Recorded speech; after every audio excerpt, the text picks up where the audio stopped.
ጤና ይስጥልኝ እጅግ የተወደዳችሁና የተከበራችሁ የዩቲዩብ ቻናል ቤተሰቦች ወቅታዊና ወሳኝ መረጃዎችን ይዤ ቀርቤያለሁ። መረጃዎች በዩቲዩብ ቻናል ላይ ሲጫኑ ቀድሞ ወደ እናንተ እንዲደርስ ቻናሉን ሰብስክራይብ ማድረግና የደወል ምልክቱን መጫኑን አትዘንጉ።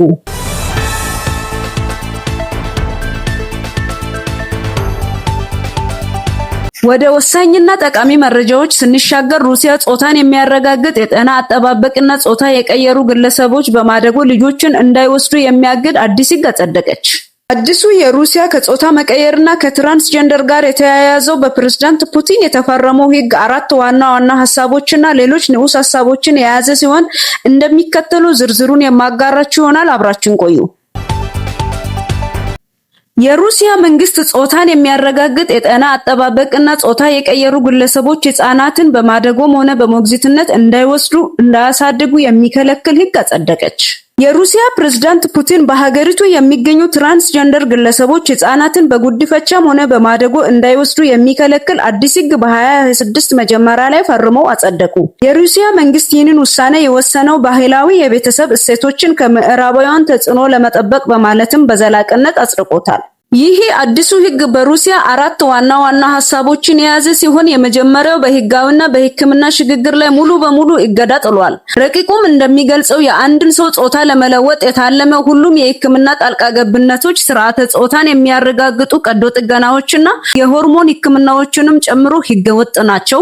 በህጋዊ እውቅና ያገኙት ጾታ ከተፈጥሮ ውጪ የሆነን የስርዓተ ጾታ ምልክቶችን በህጋዊ ሰነዶች ላይ ለምሳሌ በመታወቂያ፣ በፓስፖርትና የልደት ምስክር ወረቀቶች ላይ መቀየር ህገወጥ ነው። ከስርዓተ ጾታ ጋር በተያያዘ የቀዶ ሕክምና የሚፈቅዱት በልጆች ላይ ብቻ ሲወለዱ ያልተለመዱ ችግሮችን ለማከም ብቻ ነው። ይህም በልዩ የሕክምና ኮሚሽን ፍቃድ ያስፈልገዋልም ብለዋል።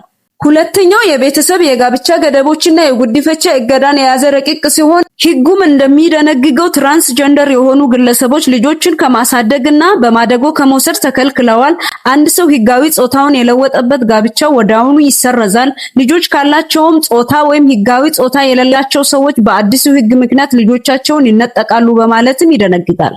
ሶስተኛው ነጥብ የወንጀል ድርጊት መጨመር ወይም አክራሪነት የሚል ስያሜ በመጥቀስ የሩሲያ ጠቅላላ ፍርድ ቤት በ2023 እና 2024 ላይ የጀመራቸውን ዓለም አቀፍ የኤልጂቢቲ ንቅናቄ ጽንፈኛ ድርጅት በማለት ሰይሞታል። የሩሲያ ባለስልጣናት በትራንስጀንደር ማህበረሰብ ዘንድ ታዋቂ በሆኑ ቦታዎች ወረራ አድርገዋል። የቀስተ ደመና ምልክት ያላቸውን ባንዲራዎች በማሳየት ክስ እንደጀመሩም የሚታወስ ሲሆን የውጭ መለያ ወይም አክቲቪስቶችና ትራንስጀንደር መብቶችን የሚደግፉ ድርጅቶች እንደ ILGA ወርልድ ያሉ ድርጅቶች በ2026 መጀመሪያ ላይ የሩሲያ ጠቅላላ ፍርድ ቤት የማይፈለጉ ብሎ አውጇል። አራተኛው ጽንሰ ሐሳብ የሩሲያ ከትራንስ ማህበረሰብ ጋር የተያያዘው ሕግ የተደነገገው ለሩሲያ ዜጎች ብቻ ሳይሆን ጾታ መቀየርንም በሕግ የሚፈቅዱ የውጭ ሀገራት ዜጎች ከሩሲያ ልጆችን እንዳይወስዱ በቋሚነት እገዳ ጥሎባቸዋል። የሩሲያ ባለስልጣናትም ይህንን ውሳኔ ከምዕራባውያን አጥፊ ተጽዕኖዎችና ከተፈጥሮ ውጭ ከሆነ አስተሳሰብ ህፃናትን ለመታደግ የተወሰደ ወሳኝ እርምጃና ሌሎች ሀገራትም ትልቅ ምሳሌ ነው በማለት በተለያዩ ተያያዥ ርዕሰ ጉዳዮች ላይ ተከራክረዋል።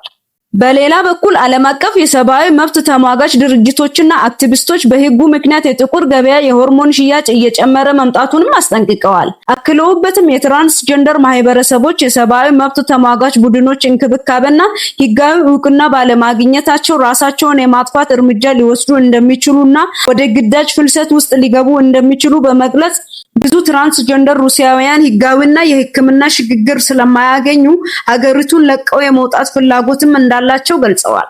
እጅግ የተወደዳችሁና የተከበራችሁ አድማጮቼ በሌላ መረጃ እስክንገናኝ ድረስ ሰላም ቆዩልኝ።